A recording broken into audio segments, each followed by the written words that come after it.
आज हम बताएंगे आपको समरूप त्रिभुज के बारे में कि समरूप त्रिभुज में क्या संबंध होता है, इनकी भुजाएं किस प्रकार समानुपाती होती हैं, त्रिभुज समरूप किस तरह से होते हैं। समरूप त्रिभुज का मतलब है कि इनका जो रूप है वो एक जैसा होता है और सर्वांग जो त्रिभुज होते हैं उनका भी जो रूप एक जैसे ही होता है। लेकिन सर्वांग सम और समरूप त्रिभुज में क्या अंतर होता है। सर्वांग सम त्रिभुज जो होते हैं वे तो हर तरीके से बराबर होते हैं, उनकी भुजाएं भी बराबर होती हैं, उनके कोण भी बराबर होते हैं और जो शीर्ष होते हैं संगत शीर्ष वे भी जो है समपाती होते हैं।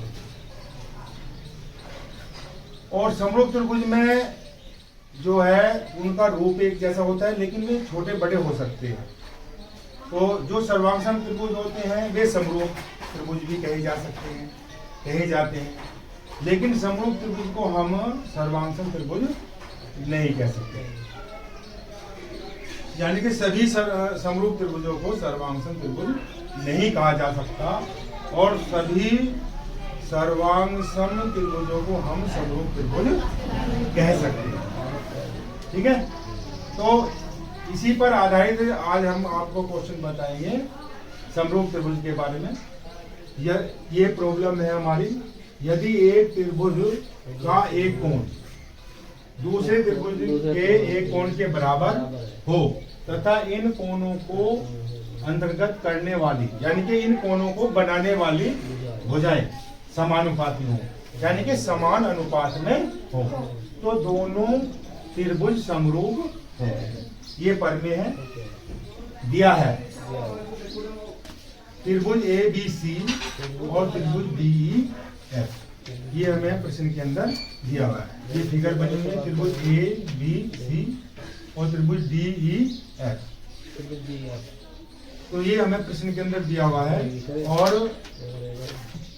ए बी बटे डी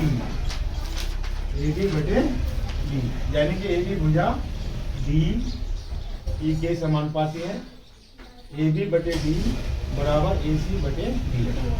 कहने का मतलब है कि ए बी और डी का जो अनुपात है वही अनुपात ए सी और डी एफ का अनुपात है, यानी कि समान अनुपात में है दोनों भुजाएं।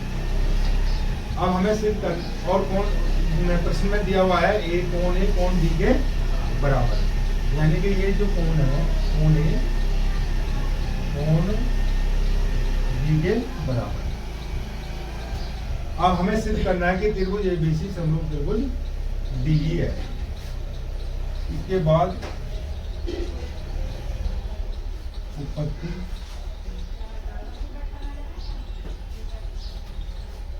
अब हम उत्पत्ति क्या है, उत्पत्ति से पहले हमें एक रचना करनी होगी।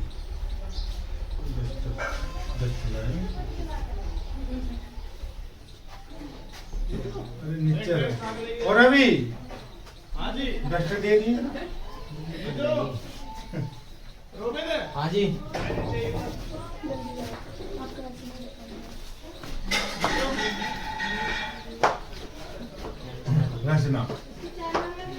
रचना में हम डी भुजा पर एक बिंदु P और डी एफ पर बिंदु Q इस प्रकार लेते हैं कि ए बी डी ई के बराबर हो और ए सी भुजा डी क्यू के बराबर हो। तो त्रिभुज डी एफ में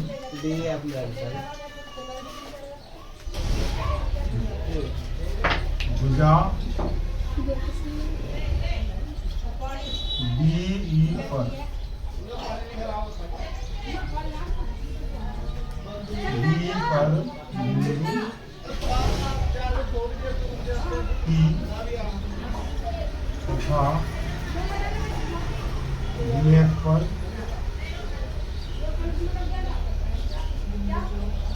बिंदु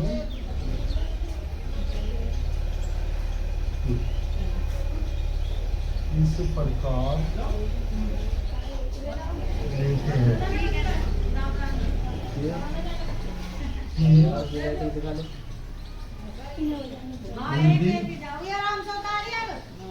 AB बराबर DP तथा AC बराबर DP, AC बराबर DP तथा PQ को मिला, PQ को मिला।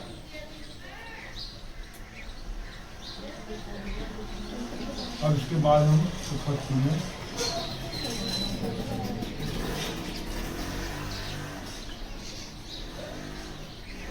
सबसे पहले हमें त्रिभुज ABC व त्रिभुज DPQ में लेंगे। तो इसमें देखिए AB भुजा DP के बराबर है, ये हमने रचना की। और AC भुजा DQ के बराबर है, ये भी रचना की है। और कोण D के बराबर हमें प्रश्न के अंदर दिया।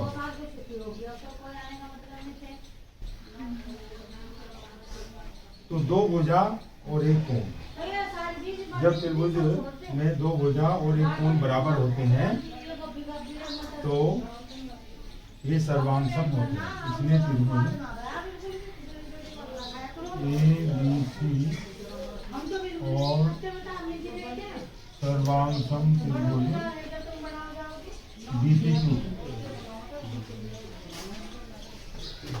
अब इसमें प्रॉपर्टी लगी बाई SAS, यानी कि यहाँ पर हमने दो भुजा AB DP के बराबर, AC DP के बराबर है, और AB और AC के DC का जो कोण है वो A, और DP और DQ के बीच में कोण आ रहा है, तो कोण A कोण D के बराबर।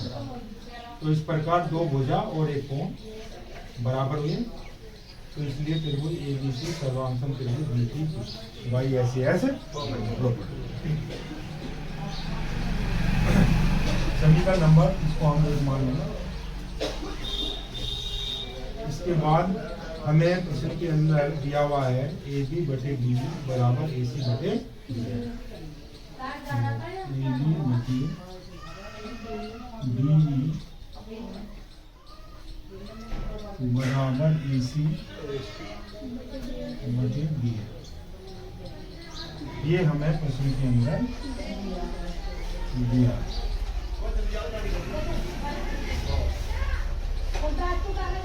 ठीक है, अब रचना में हमने AB को DP के बराबर मानना है, तो AB के स्थान पर हम क्या रख देंगे,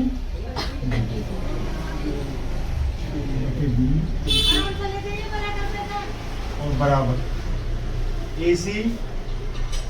AC हमने माना है DQ के बराबर, तो AC के स्थान पर क्या रख देंगे, यहाँ पर हम DQ बटे DF हो। अब त्रिभुज DEF में देखेंगे तो DP बटे D, DP बटे D और DQ बटे DF, यानी कि यहाँ पर हेल्स पर में लग रही है DP बटे D और DQ बटे DF। तो इसलिए PQ समांतर ये रीजन देंगे हेल्स करने के विलोम से। हैश पढ़ने के विलोम से PQ समांतर EF के हो गया। अब जब PQ भुजा EF के समांतर है तो ये कोण P कोण E के बराबर हो जाएगा, यानी कि DPQ, इसलिए कोण DPQ बराबर कोण DEF।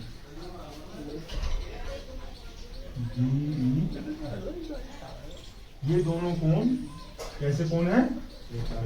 संगत कोण है।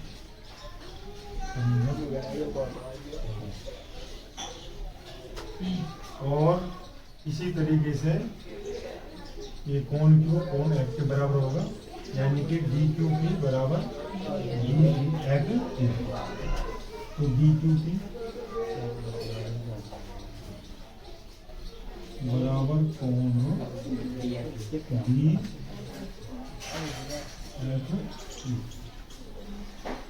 DFE के बराबर हो गया। और जब त्रिभुज के दो कोण बराबर होते हैं तो तीसरा कोण स्वतः ही बराबर हो जाता है। तो DPQ में हमने P और Q को दर्शा दिया है, तो शेष कोण कौन सा बचा यहाँ पर? D। तो कोण D को हम PDQ, इन पॉइंटों में PDQ और त्रिभुज DEF के अनुसार EDF। और इसको भी याद रखना पड़ा। तो ये हो गया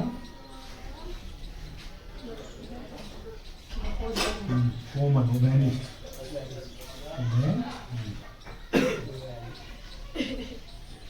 ठीक है, जब एक त्रिभुज के दोनों कोण वो तीनों कोण बराबर होते हैं तो त्रिभुज समरूप होते हैं। वैसे दोनों कोण बराबर, दो कोण बराबर दिखाते हैं तो भी त्रिभुज समरूपी होते हैं, क्योंकि तीसरा कोण स्वतः ही बराबर हो जाता है। तो इसलिए त्रिभुज DPQ, सबसे नीचे का पॉइंट लेने हम, फिर ऊपर का, फिर बीच का। तो DPQ और समरूप त्रिभुज DEF।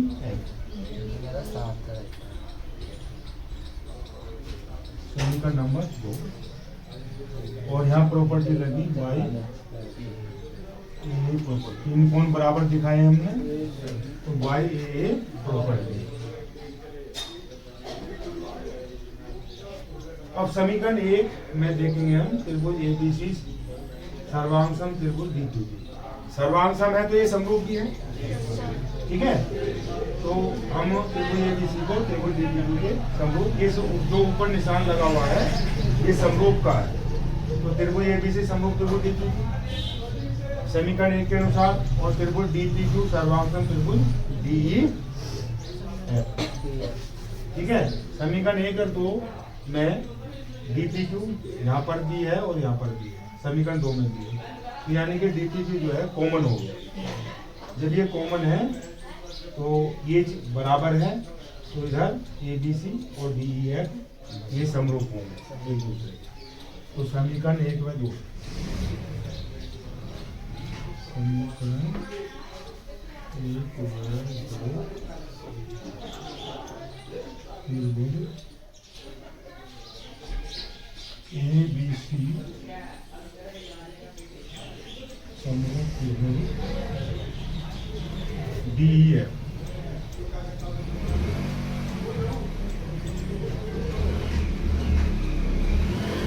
यही बात हमें सिद्ध करना है। समझ में आया? तो इस तरह से आपने जो है इसके 2 बार कम से कम प्रैक्टिस करें तो ये आपका जो है ये क्वेश्चन तैयार हो।